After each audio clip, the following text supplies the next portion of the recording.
Hey everyone, this will be our first video in our Dev Diary series. Each week you're going to get highlights from our streams, behind the scenes on our full build, and also our developers working on different aspects of the game. If you do like what you see and you have any questions, please leave them in the comment section below, and as always, like, subscribe to our video, and if you haven't already, please do follow us on all of our socials at Big Sur Games.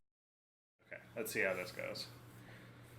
We're getting into some dangerous territory here. Especially Electro with no sound on will be interesting as well. Okay, my controller feels better. Mine does too. Yeah, so I think it might have been the audio channel getting in the mix with the Bluetooth. Oh, and it's I just, lied. Oh, okay. Yeah, I shouldn't have said anything. All right, this guy wants Electro. Okay, you got him. I got him. I'm gonna grab the buff, and we're gonna give everyone Electro. Can you give me Electro? Everybody gets it, whether you want it or not. So I don't know if we've shown off this upgrade before, but basically it allows you to give Electro to aliens that normally wouldn't even want it. And you do that by shocking yourself and then running towards those other aliens and shocking them. Con info.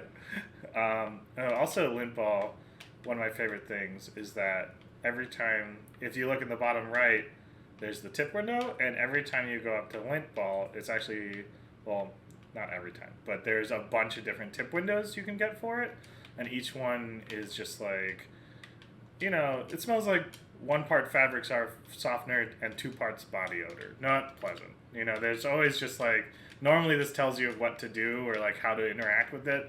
These ones just tell you just like funny little jokes. Yeah, just a little flavor text. Yeah. I think we have like 7 of them right now, and I think we could do for like 20 more. Yeah, exactly. It's just like the more the freaking better. Okay. It's starting to go off the rails a little bit. Yeah. Well, I think we're on the classic difficulty arc, which means that the day will get slowly harder and harder throughout. So, since we only have 12 seconds left, it's going to be very difficult right at this moment. But I think we got most things covered here. Okay. That mop. I know, the mop is pretty great. I think we should just leave that. I blame this one on Unity 2018.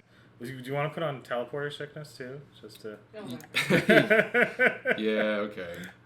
So these are one of these. We forgot about teleporter sickness talking earlier today, but so we have these like news and weather events that were in the game that we kind of have been taking out because we haven't super liked how they've been playing with people. But I think we might save them all for like the final boss phase stuff. You're gonna get a little taste of that with the teleport sickness. I think it'll be very obvious what is going on with that. We're doing a lot of testing here. Oh! Well, bye. Okay. Look at his eyes. His googly eyes are actually driven by his world position, and because he's at like an extreme value, they're just going nuts. Okay, well, that was fun. Just wanted to hear you and learn. Yeah, I hope to impart a little bit of knowledge. So here's Morven with no texture on him, very ugly, but we really only need him for scale, so we don't make the rocket too huge. Speaking of rockets, we need to figure out a good design for that. All right, pretty basic stuff. Start with the cylinder. They usually spawn microscopic, so you gotta scale it up. Also, I'm spoiled rotten baby, so I gotta turn on all the nice ambient occlusion and anti-aliasing. Or else I can't work, it'll bother me. And let's get this saved out. Scenes, this would probably be in machines. Let's make a new folder for asteroid. When I was first starting out doing this stuff, like as like a little 14-year-old baby, we had just gotten our computer and I was like, oh, I can make video games now. Real easy, right? I was like, what is some free software to make video games with? And Blender showed up. It's like, okay, that's cool, that's great, looks great. So I download Blender, I open it up, I'm like, holy crap, look at all these buttons. I have no idea what any of it does. Better get the manual. So I download the manual. I'm like, this is before you have like multiple monitors. It's like a crappy CRT thing, like 640 by 480. So it's like you can't really have multiple windows open very easily. So I was just like, I'll print the manual. So I just download the manual, hit print, walk away. Several hours later, I come back. The thing is out of ink, the thing is out of paper, the thing is out of toner, and it hasn't even gotten 10% through. It was like 700 pages manual or something. I was like, okay, I guess I'm not learning Blender. So I ended up downloading Wings 3D, and I basically used that for a while until I went to college and learned Maya. Maybe for the next project, I'll start looking into that. It always intimidates me when I'm like adding a brand new tool or a new kind of pipeline feature in the middle of a project, and I'm stuck in my old ways, so I just stick with that until I work on something totally different. So we'll just sort of block out the shape of this thing, size-wise. We're going for something probably similar to that. We'll tweak it a little bit. It's a nice standard cartoon missile. Something that like Wile E. Coyote would get from Acme. And we're going to need some more geometry here to make that shape, so insert an edge loop. We'll do something like this.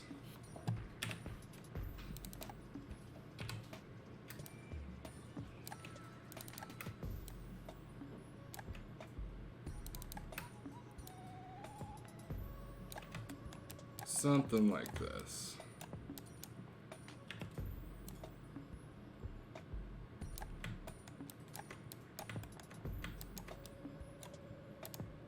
And if there's anything that anybody has a question about, like how am I doing something, why I'm doing something a certain way, feel free to chime in.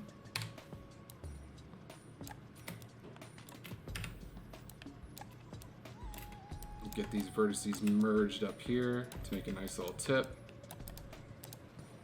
And every time you extrude something, it drives me nuts. It hardens these faces again, so it looks all ugly. You have to go in and it could use another edge loop here. We'll just bevel it just a tad. About there. Soften it again. Something like that. Any of the proportions will get adjusted later, but it's a good start. And I'm not going to rebuild this, of course, so I'm just going to group it, duplicate, rotate 90, again,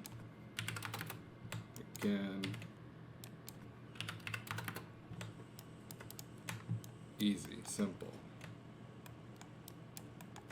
Maybe make this nose cone up here a little more pronounced.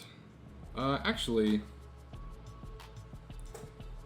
where you decide to put the pivot on a model is often pretty important, because the pivot is the position from which any model rotates. So, have a pivot halfway down, it rotates like this. If I put the pivot down here, it's going to rotate like this.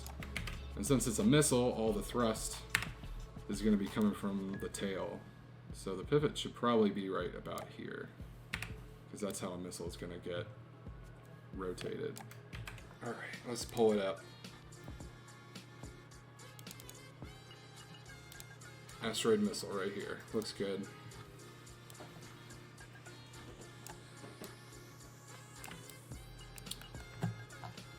It's an okay size. Really, the effects are going to be what shines here. So let's just get that started. Let's get to that fun part. We want actually a couple particle systems here. We're going to want some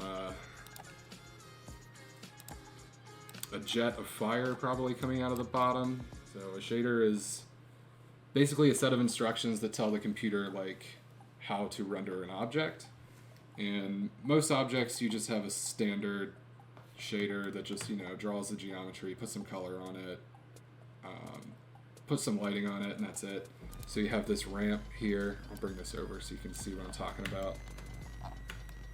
This ramp of color here goes, you can literally see how that translates. Like the white rim up here goes to yellow. Actually, it's reversed.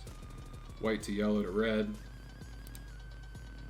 You got this noise image, which is actually what causes the kind of flamey effect. And then this fall off ramp, which actually tells it to get less opaque as it goes down the model. And to set that all up, you use some sort of shader editor. I use Shader Forge because I love it. You don't have to code anything, it's all node based. And this may look a little intimidating, but I can kind of show you what this all means. So, as you probably noticed immediately, this material is animated.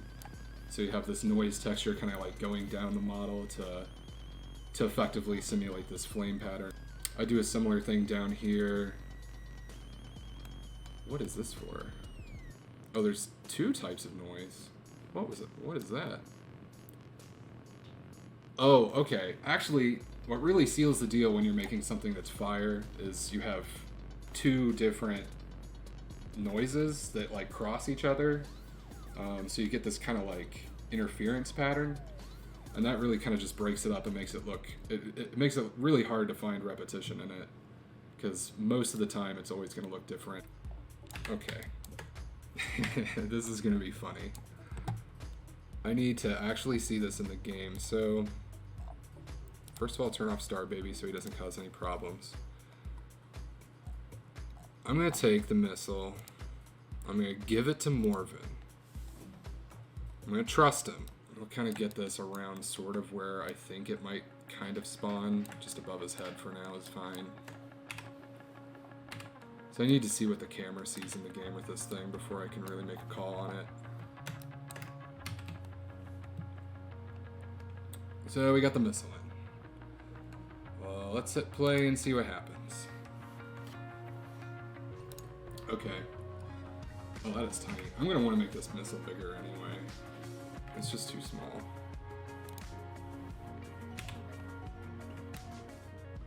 But it's not bad. Like, blow up that asteroid. Careful with that, Morven. You wouldn't want to blow up the entire universe.